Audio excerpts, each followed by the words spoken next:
tore down and burned an LGBTQ flag similar to this one on Ames Church of Christ. Now he faces 17 years in prison. Gebby admits it seems like a long sentence, but says there's a good reason. Nobody got shot. Nobody was sexually assaulted. It was a banner.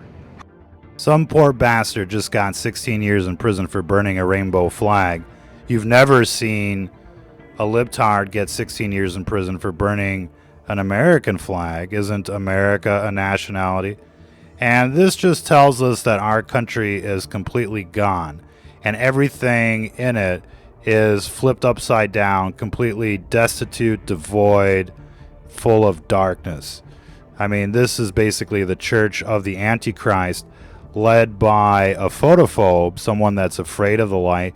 You see, basically the rainbow LGBT flag, which is, strictly prohibited in the Bible.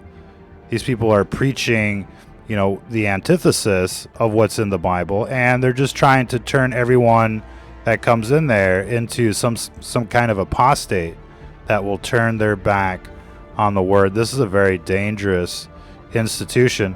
You can tell these people not only by their fruits, but by their symbolism as well, the tattoos. I mean, she looks like, a gangster. She's got the dark glasses on. And you learn about her profile. She's, of course, from Portland, Oregon.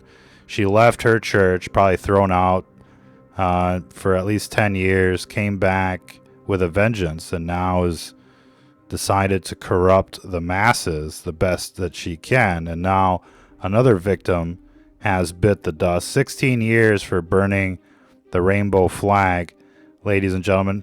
Another way you can tell these anti-Christian churches is the fact that they have the door on the side. You should always enter a church squarely in the middle on the front. And here we're entering on the side. So lots of signs and symbols that should make you wary of this type of establishment. Of course, it finds itself on 6th Street. Might as well be 666th Street out there, ladies and gentlemen. How many institutions like this are out there? And if you pay careful attention to what's going on in the news about these institutions, many of them are devoid of morality and ethics, and obviously have no place to lead. People have no place to go in this inverted world where good is evil and evil is good. The only truth and salvation that people can still find out there is in the Bible, and anything else is pretty much punishment in disguise. Beware of these apostates. Beware of these Judases in disguise. Beware of these anti-Christian churches out there that preach evil as good and good as evil. And, it's just simply written in the Bible that way. And, people might find some of what's in there objectionable. They don't want to follow the rules. They want to murder. They want to cheat. They want to steal. They want to commit adultery.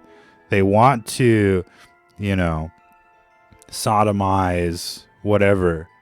And look, the rules are the rules. They're not to be trifled with. They're not to be negotiated with. They are what they are for a very sound reason.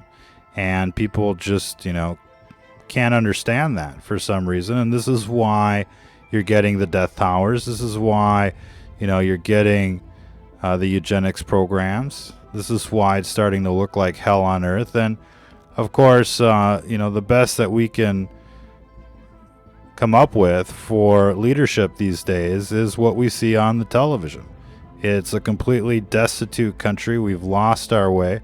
We've come so far from, the happy days, so far from the Leave It to Beaver days, the Andy Griffith days, I Love Lucy, if you will.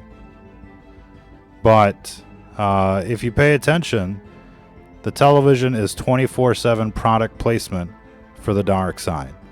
It's the devil that's in control of the secular world. from government to the media to the music to the corporations, it's all under the control of the dark side. And, even these institutions that are supposed to be fighting back have essentially become tools for the dark side as well. They've become infiltrated, and unfortunately, they're not capable of doing their jobs out there. Now, perhaps there's something to be said about preaching to those that need it the most.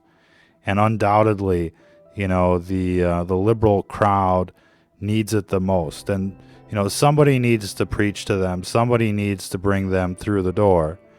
And, it gets them going, you could say, in the right direction. But essentially, it's just like math. When you multiply a positive with a negative, you end up with a negative. And, they're leading a congregation that is in contradiction to what's in the Bible. And that, ladies and gentlemen, is a very disturbing thought, to say the least. And to think that they're handing out 16-year prison sentences for burning their symbols while, you see your churches, getting burned down to the ground. You've got, them trying to ban the Bible, burning the American flag. None of these people ever get arrested. None of these people ever get sent to prison, ladies and gentlemen. And so it's an inverted world. It's an upside down world full of hypocrites. It's the beast system rolling out before our very eyes. And, people better start acting accordingly out there before there's nothing left. And if there was ever a time, for 1776, it would be now, before they roll out their Terminators and start plugging everybody into the Matrix. Be sure to check out our archives. Unfortunately, that's all the time we've got for today's broadcast. Check us out the next time. Until then, if you're listening to this, you are the resistance.